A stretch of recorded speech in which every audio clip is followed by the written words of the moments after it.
اعوذ باللہ من الشیطان الرجیم بسم اللہ الرحمن الرحیم۔ حقیق ٹی وی کے دیکھنے اور چاہنے والوں کو ہمارا السلام علیکم۔ ناظرین، آج کی اس ویڈیو میں ہم لالچی درویش پر گفتگو کرنے جا رہے ہیں۔ حضرت میاں میر مغل بادشاہوں کے زمانے میں ایک بہت بڑے ولی اللہ ہو گزرے ہیں۔ عام لوگوں کے علاوہ بڑے بڑے امیر بھی ان کے مرید تھے۔ شہنشاہ جہانگیر اور شاہ جہاں بھی کئی بار ان کی خدمت میں حاضر ہوئے تھے۔ شاہ جہاں کے بڑے بیٹے شہزادہ دارا شکوہ نے اپنی ایک کتاب حضرت میاں میر کے حالات لکھے ہیں، ان کی کئی کرامات بیان کی ہیں۔ ان کا مزار لاہور میں ہے، جہاں ہر سال بڑی دھوم دھام سے ان کا عرس منایا جاتا ہے۔ شاہ جہاں کے دور میں حضرت میاں میر جیسا اور کوئی بزرگ نہ تھا۔ بے شمار لوگ اپنی مشکلیں حل کرانے کے لیے ان کی خدمت میں حاضر ہوتے تھے۔ ایک دفعہ ایک مغل حضرت میاں میر رحمۃ اللہ علیہ کی خدمت میں آیا۔ وہ ننگے سر اور ننگے پاؤں تھا اور اس کے بدن پر ایک بھی دھوتی کے سوا کوئی کپڑا نہ تھا۔ اتنے میں ایک شخص نے حضرت میاں میر رحمۃ اللہ علیہ کی خدمت میں حاضر ہو کر کچھ رقم نظر کے طور پر پیش کیا۔ عام طور پر حضرت میاں میر لوگوں کے نذرانے قبول نہیں کرتے تھے، مگر اس روز انہوں نے وہ رقم قبول کر لی۔ اس وقت حضرت صاحب رحمۃ اللہ علیہ کے پاس کئی درویش بیٹھے ہوئے تھے، مگر انہوں نے وہ رقم درویشوں میں تقسیم نہیں کی، بلکہ اس مغل کو دے دی اور فرمایا، اس سے ایک گھوڑا خرید کر فلاں شہزادے کے پاس چلے جاؤ، تمہیں نوکری مل جائے گی۔ مغل رقم لے کر چلا گیا تو ایک درویش کو اس بات کا بڑا دکھ ہوا کہ حضرت میاں میر نے ساری رقم اس مغل کو دے دی۔ وہ کہنے لگا، یہ کہاں کا انصاف ہے صاحب کہ ساری رقم ایک ہی شخص کو دے دی جائے؟ یہاں اور درویش بھی تو بیٹھے ہیں، ہم سب اس کے حقدار تھے۔ یہ کہہ کر وہ چلا گیا۔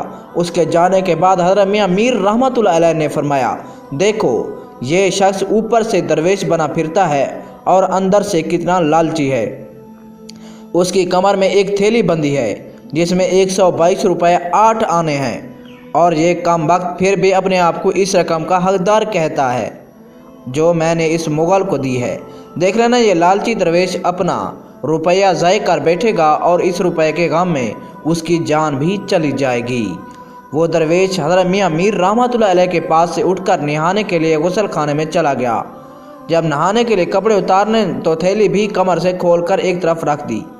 جب نہا کر نکلا تو تھیلی وہیں غسل خانے میں بھول آیا۔ تھیلی کسی اور شخص کے ہاتھ لگی اور وہ اسے لے کر چلتا بنا۔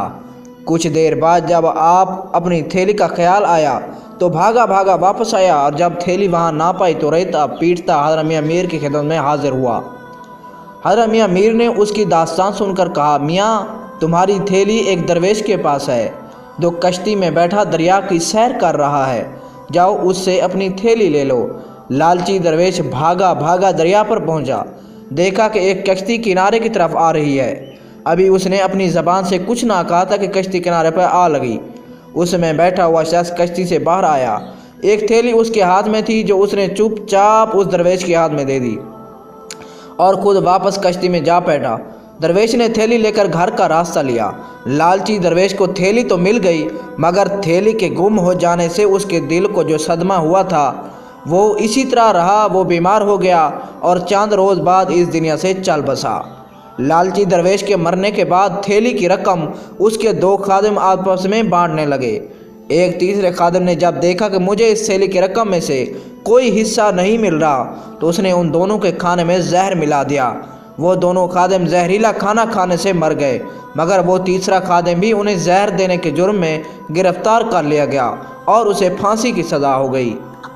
اب لالچی درویش کی رقم کی تھیلی کا کوئی مالک نہ تھا، اس لیے وہ رقم شاہی خزانے میں داخل کر دی گئی، اور یوں لالچی درویشوں کا مال اس کے اور اس کے خادموں کے کسی کام نہ آیا۔ ناظرین، یہ تھی ہماری آج کی ویڈیو۔ اگر آپ کو یہ ویڈیو اگر آپ کو یہ ویڈیو پسند آتی ہے کہ لالچ ویسے بھی بری بلا ہوتی ہے، ناظرین اس سے ہمیں یہ سبق ملتا ہے کہ ہمیں لالچ نہیں کرنا چاہیے، اور جو بھی ہو اللہ کی رضا کے لیے اس پر چپ چاپ خرچ کر لینا چاہیے، اور جو بھی محتاج غریب ہوں ان کو بھی پہنچانا چاہیے۔ ناظرین یہ تھی ہماری آج کی ویڈیو۔ امید کرتا ہوں کہ آپ کو یہ ویڈیو پسند آئی ہوگی۔ ناظرین ملتے ہیں نیکسٹ ویڈیو میں، اپنا ڈھیر سارا خیال رکھیے گا۔ اللہ تعالیٰ آپ کا حامی اور ناصر ہو۔ اللہ نگہبان۔